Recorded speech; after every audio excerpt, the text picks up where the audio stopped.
You are not going to believe some of the discoveries found in the tomb of Jesus. Jesus Christ is arguably one of the most influential figures in all of human history.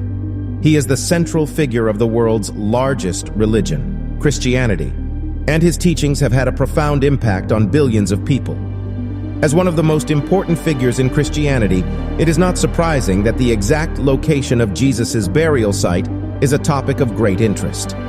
According to the book of Matthew, Jesus was laid in a tomb after his death, but there has been much speculation since then as to where this tomb actually is. The exact spot where Jesus has said to have been buried has been debated for hundreds of years in hopes that the location hasn't been lost to time. In this episode, we are asking the question, where exactly is Jesus' tomb? What did scientists find in the tomb? You are going to find these discoveries funny, thought-provoking, and entertaining. Follow me.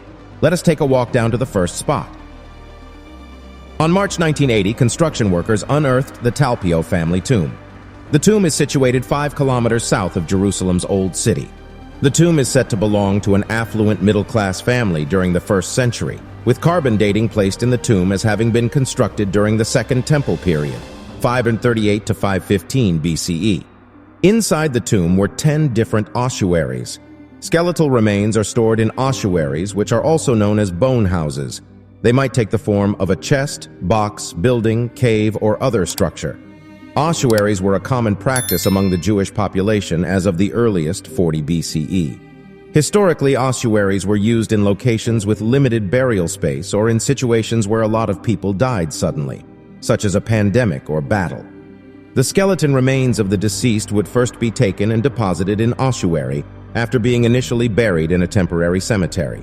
An ossuary in the Talpiot tomb was engraved with names such as Jesus, Mary, and Joseph. The name Mariamein was also inscribed on one of the ossuaries, which people believe houses the bones of Mary Magdalene. In 2007, Simcha Jacobovici released a documentary titled The Lost Tomb of Jesus, where he reported the evidence that led him to the conclusion that this is indeed Christ's tomb. The documentary lay weight on the DNA testing that had been done on the remains of ossuaries.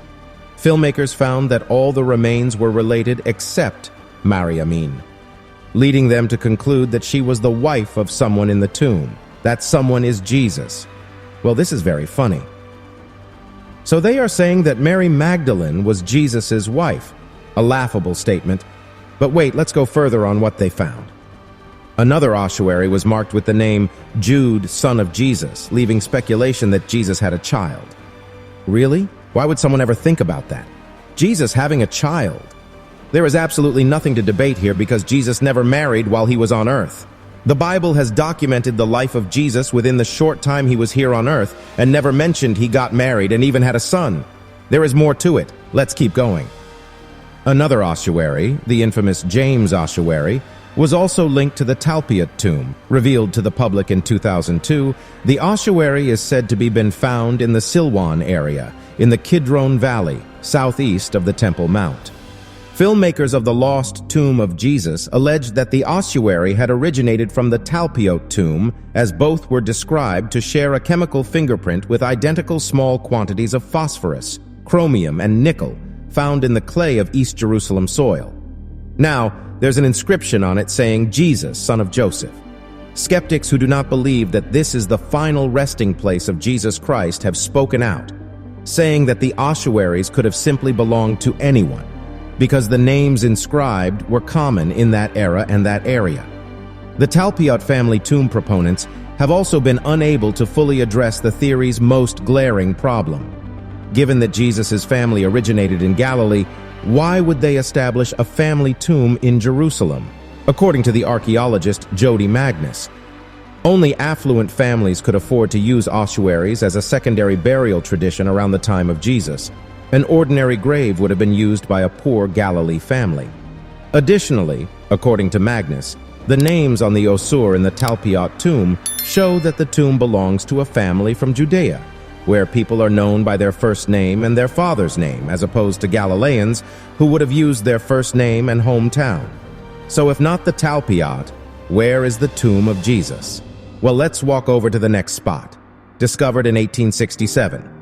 The Garden Tomb is located just outside of Jerusalem, standing close to Damascus Gate and Skull Hill, where Jesus is said to have died. German academics Otto Thenius proposed the garden as the location of Christ's burial in 1842. He thought that Christ was crucified on top of the Hill of Golgotha, upon the skull-faced cliff overlooking the garden. The grave was located nearby in 1867. This all made sense in line with the biblical illusion of the proximity of Christ's burial cape to the site of his crucifixion. Several additional academics supported the new tomb site in the 1800s, including British Major General Charles Gordon. Gordon visited Jerusalem and agreed that Christ was crucified on a cliff. In 1894, the Garden Tomb Association purchased the land with the intention of keeping it as a pilgrimage site. Visitors to the Garden Tomb include evangelical Anglicans, Protestants, and members of the Church of Jesus Christ of Latter-day Saints. The Garden Tomb is an Iron Age tomb from the 7th or 8th century BC. According to the archaeologist Gabriel Barquet, who investigated the tomb complex where it is located. However, just under 3 kilometers away lies the Church of the Holy Sepulchre, which contains the location with the oldest evidence that this is the final resting place of Jesus Christ. Many scholars believe this to be the place where Jesus' tomb lies.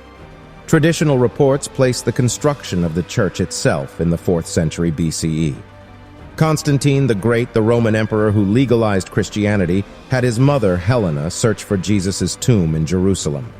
According to legend, Helen discovered the true cross where Jesus was crucified close to a tomb on the side of a pagan temple, possibly devoted to Venus or Jupiter. A rock-cut tomb that was thought to be the tomb of Jesus Christ was discovered beneath a destroyed temple. The Church of the Holy Sepulchre, which was originally known as the Church of Anastasis in Mint Resurrections, was later constructed over the location and dedicated in 335. The church has experienced numerous damages and destructions over the years, including those caused by earthquakes. The Church of the Holy Sepulchre was burned down by the Byzantine Sasanian was of 602, 628. It was restored 16 years later. The church was ordered to be destroyed by the Fatimid Shah Caliph in 1009. However, this wasn't done so much to target the church directly as it was to attack Jewish and Christian holy places and places of worship all throughout the area. Later, it was rebuilt and redecorated. The ruins of the old tomb are now surrounded by a shrine called the Edicule. For the first time in about 500 years, the limestone slab that covered the burial bed of the tomb was taken off during renovations in 2016 to clean and structurally strengthen the Edicule. 2 different labs separately carried out the testing on the remains in the tomb, and the test results supported the site's long-standing recorded history. There is more proof that the tomb itself is the right location.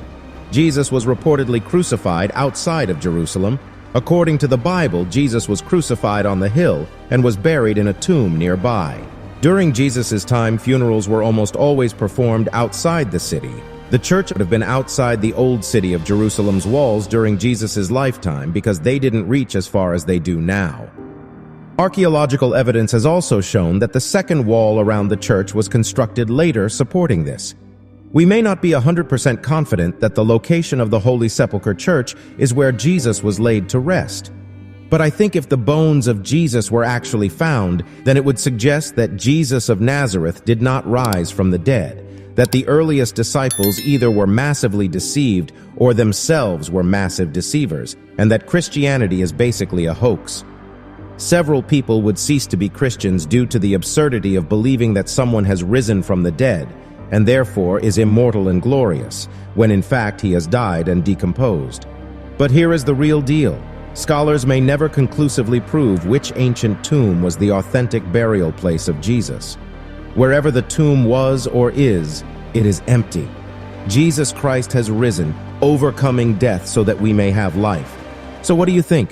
Was one of these places really where Jesus of Nazareth was laid to rest? Let me know in the comments.